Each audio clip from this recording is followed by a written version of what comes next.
Sijajua kama unajua, lakini natamani nikusaidie kuanzia hapo. Sijaelewa kama unaelewa, lakini natamani nikusaidie kutokea hapo. Ya kwamba mwaka mpya, mara zote mwaka mpya huwa unatengenezwa kwenye Disemba. Yani mwezi wa 12 ama Disemba ndo mwezi ambao unatengeneza mwaka mpya, ndo mwezi ambao unakuonyesha mwaka mpya utakuwa vipi, ndo mwezi ambao unakuonyesha mwaka unaoendea utamiliki nini, ama utatawala kitu gani, ama utavuka mipaka ipi. Disemba. Na kwa bahati mbaya sana watu wengi tumekuwa tukidharau Disemba. Tunadhani Disemba ni ya mapumziko ya kimwili na kiroho. Tunadhani Disemba ni ya kawaida ya kustarehe. Tunashindwa kuelewa ya kwamba miezi 12 inayofuata ni miezi ambayo inatengenezwa na mwezi mmoja kabla ya kuingia kwenye mwaka mpya, ama kabla ya kuingia kwenye hiyo miezi 12. Na ni ngumu sana kuelewa hii kitu kwa sababu maisha yamewakaririsha watu wengi sana kiasi kwamba wanashindwa kuelewa umuhimu na faida ya Disemba kiroho. Mimi nataka nikuonyeshe faida ya Disemba kiroho, na kuanzia leo maisha yako ninakueleza ukweli ya kwamba yatabadilika kabisa endapo ukizingatia hili jambo. Disemba ni mwezi wa kiroho ambao umebeba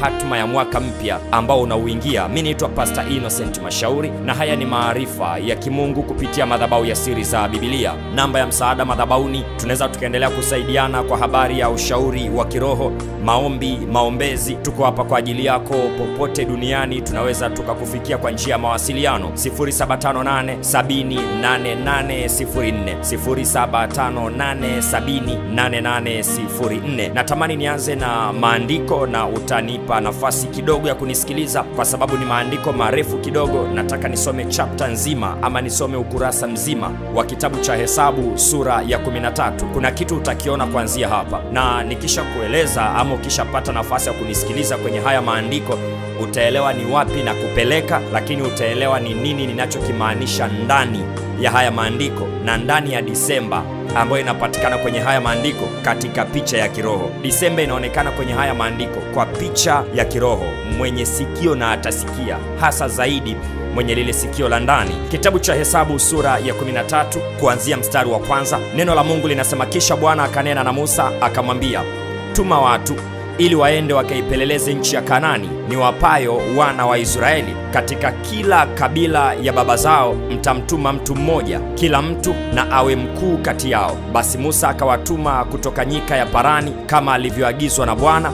Wote walikuwa ni watu waliovichwa vya wana wa Israeli, na majina yao ni haya: katika kabila ya Ruben, Shamua mwana wa Zakuri; katika kabila ya Simeoni, Shafati mwana wa Hori; katika kabila ya Yuda, Kaleb mwana wa Yefune; katika kabila ya Isakari, Igali mwana wa Yusufu; katika kabila ya Efraimu, Hoshea mwana wa Nuni; katika kabila ya Benyamini, Palti mwana wa Rafu; katika kabila ya Zabuloni, Gadieli mwana wa Sodi; katika kabila ya Yusufu, yani katika kabila ya Manase, Gadi mwana wa Susi; katika kabila ya Dani, Amieli mwana wa Gemali; katika kabila ya Asheri, Sethuri mwana wa Mikaeli; katika kabila ya Naftali, Nabi mwana wa Wofsi; katika kabila ya Gadi, Geueli mwana wa Maki. Hayo ndiyo majina ya hao watu waliotumwa na Musa waende kuipeleleza nchi. Na huyo Hoshea mwana wa Nuni, Musa akamuita jina lake Yoshua. Musa akawapeleka ili waipeleleze nchi ya Kanaani, akawaambia, pandeni sasa katika Negebu, mkapande milimani, mkaitazame nchi ni ya namna gani, na watu wanaokaa ndani yake, kwamba ni hodari ama ni dhaifu, kwamba ni wachache au wengi, na nchi wanayoikaa kwamba ni njema au mbaya, kwamba wanakaa katika matuo au katika ngome, nayo nchi ni ya namna gani, kwamba ni nchi ya unono au ya njaa, kwamba ina misitu au sivyo. Iweni na moyo mkuu, mkayalete matunda ya nchi. Basi wakati ule ulikuwa wakati wa kuiva zabibu za kwanza. Basi wakapanda wakaipeleleza nchi toka jangwa la Sini hata Rehobu mpaka kuingia Hamathi. Wakapanda katika Negebu, wakafika Hebroni, na Ahimani na Sheshai na Talmai wana wa Anaki walikuwemo huko. Nao Hebroni ulijengwa miaka 7 kabla ya Soani wa Misri. Wakafika bonde la Eshkoli, na huko wakakata tawi lenye kishada kimoja cha zabibu, wakalichukua kwa mti kati ya watu wawili, wakaleta makomamanga pia na tini. Bonde lile liliitwa bonde la Eshkoli kwa sababu ya hicho kishada walichokata huko wana wa Israeli. Wakarejea baada ya kuipeleleza nchi mwisho wa siku 40. Wakaenda wakafika kwa Musa na kwa Haruni na kwa mkutano wote wa wana wa Israeli katika jangwa la Parani huko Kadesh. Wakawaletea habari wao na makutano wote, wakawaonyesha matunda ya nchi. Wakamwambia wakasema, tulifika nchi ile uliotutuma, na hakika yake ni nchi yenye wingi wa maziwa na asali, na haya ndiyo matunda yake. Lakini watu wanaokaa katika nchi ile ni hodari, na miji yao ina maboma, nayo ni makubwa sana. Na pamoja na hayo tuliwaona wana wa Anaki huko. Amaleki anakaa katika nchi ya Negebu, na Mhiti na Myebusi na Muamori wanakaa katika milima, na Mkanaani anakaa karibu na bahari na kando ya ukingo wa Yordan. Kalebu akawatuliza watu mbele ya Musa akasema, na tupande mara tukaitamalaki, maana twaweza kushinda bila shaka. Bali wale watu waliopanda pamoja naye wakasema, hatuwezi kupanda tupigane na watu hawa, kwa maana wana nguvu kuliko sisi. Wakawaletea wana wa Israeli habari mbaya ya ile nchi walioipeleleza, wakasema, ile nchi tuliyopita kati yake ili kupeleleza ni nchi inayowala watu wanayoikaa, na watu wote tuliowaona ndani yake ni watu warefu mno. Kisha huko tuliowaona Wanefili wana wa Anaki waliotoka kwa hao Wanefili, tukajiona nafsi zetu kuwa kama mapanzi, nao ndivyo walivyotuona sisi. Bwana Yesu asifiwe sana. Nimesoma kitabu cha Hesabu sura yote ya 13 kuanzia mstari wa 1 mpaka mstari wa 33. Ninachotaka nikuonyeshe ni kwa habari ya Disemba, namna ambavyo inatazamika kiroho. Hii ni picha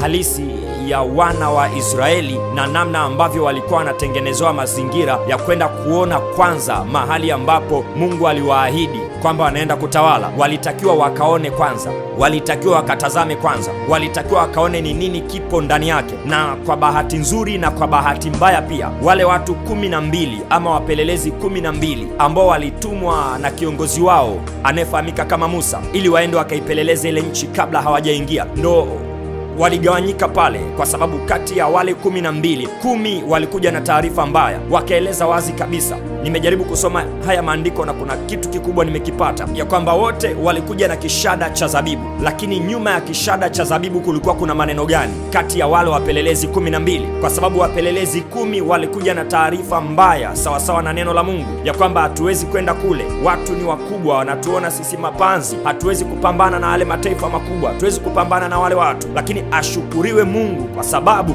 kuna taarifa za watu wawili ambazo zilileta matumaini. Neno la Mungu linatuonyesha kwa habari ya Kalebu na kitu ambacho alikiongea kwenye mstari wa 30. Maana Kalebu aliwatuliza watu mbele ya Musa, akawaambia tupande kwa sababu tutatamalaki na tunaweza tukashinda bila shaka. Mimi nataka nikwambie kitu. Tunaingia kwenye mwaka mpya na tunauelekea mwaka mpya. Mimi sijui unaona nini kwenye mwaka mpya. Wenzako walikuwa na kishada cha zabibu mkononi ambacho walikipata kwenye Disemba yao. Zingatia ninachokueleza, Disemba kiroho. Bwana Yesu asifiwe. Sio Disemba hii mwezi unaoona, no, Disemba kiroho. Manake walikuwa wanaingia kwenye majira mapya, wanatengenezewa mazingira ya kuingia kwenye majira mapya. Manake walikuwa kwenye Disemba yao. Mimi sijui, pamoja na kwamba labda wengine walikuwa na kishada cha zabibu, lakini unaona nini kwenye mwaka mpya? Kwa sababu mwaka mpya unatengenezwa na Disemba ambayo upo. Mwaka mpya unaoanza unatengenezwa na Disemba. Disemba sio mwezi wa kupumzika kimwili wala kiroho, kwa sababu miezi yote ni sahihi kabisa ukapumzika. Sometimes mwili lazima upumzike. Haiwezi ukafanya kazi miezi 11 alafu wa 12 ndio useme unapumzika wote. Hapana, unakuwa na ratiba zako za mapumziko. Lakini mwezi wa Disemba, nataka nikueleze kitu. Ndio maana watu wengi sana huwa wanashindwa kuvuka, kwa sababu huwa wakati mwingine katika ulimwengu wa roho kuna ajali zinatengenezwa, kuna magonjwa yanatengenezwa, kuna vifo ambavyo vinatangazwa kwenye ulimwengu wa roho, na kwa bahati mbaya sana watu wengi huwa hawavuki, na ndugu za watu wengi sana huwa hawavuki. Kwa nini? Kwa sababu Disemba ni mwezi wa matengenezo ambao unakupeleka kwenye ahadi ya Mungu ndani ya majira mapya ya mwaka mpya. Mwenye sikio na asikie. Nazungumza kiroho zaidi. Mwenye sikio na asikie. Disemba ni mwezi wa kiroho ambao umebeba matengenezo ya kujiandaa. Na unajiandaa kwa namna gani? Unajiandaa kwa imani, wala hatuhitaji maandalizi mengine yoyote. Ndio maana kwa bahati mbaya sana kuna watu huwa wanakuja kuweka plani za mwaka Januari. Nisikilize, Januari ni mwezi wa matekelezo, ni mwezi wa utekelezaji. Yani tukiingia Januari unaanza kutekeleza plani zako, unaanza kutekeleza mipango yako. Huo sio mwezi tena wa kuanza kuplani, manake ukianza kuplani Januari uanze kutekeleza Februari au March au kuendelea. Hapana, manake Disemba yako sasa ndo mwezi ambao unatengeneza mambo yako kimwili na kiroho. Unaweka mikakati yako ya kimwili na kiroho, kwa sababu neno la Mungu linatuonyesha picha halisi hapa. Kwa nini neno la Mungu linatuambia hizi habari za wapelelezi? Na kwa nini ni Disemba kiroho? Kwa nini ni Disemba kiroho? Ni kwa sababu ni mwezi wa matengenezo. Ni mwezi ambao unakutaka imani yako iamue ya kwamba unapoelekea ni pazuri zaidi. Ni mwezi ambao unakutaka imani yako iwe imara ya kwamba unachokifuata mbele ni kizuri zaidi. Usisahau ahadi za Bwana, haijalishi unaona nini mbele yako. Ahadi za Bwana zinatakiwa ziwe kubwa kuliko hofu ambayo inatawala ndani yako. Ahadi za Bwana zinatakiwa ziwe kubwa kuliko mashaka ulionayo na kuliko mazingira ambayo hayakupi tumaini yaliyokuzunguka. Mimi sijui Disemba hii imekuwa na changamoto kwa nani, na sijui mwaka ambao tunaomaliza umekuwa na changamoto kwa nani, lakini kitu ninachokiona ni kwamba hii ndo Disemba yako ya kutengeneza mwaka mpya unaokuja. Hii ndo Disemba ya kuliamini neno la Bwana na zile ahadi zake ambazo ameahidi kwenye maisha yako. Mwenye sikio na asikie. Haya maelezo ni marefu sana, lakini kwa sababu tumeipata hii Disemba, nitaanza kukupitisha hatua kwa hatua, nitaanza kukupeleka hatua kwa hatua. Natamani nikufundishe namna ya kuitumia Disemba yako kiroho ili ufanikiwe kwenye mwaka mpya unaokuja. Namna ya kuitumia Disemba kiroho.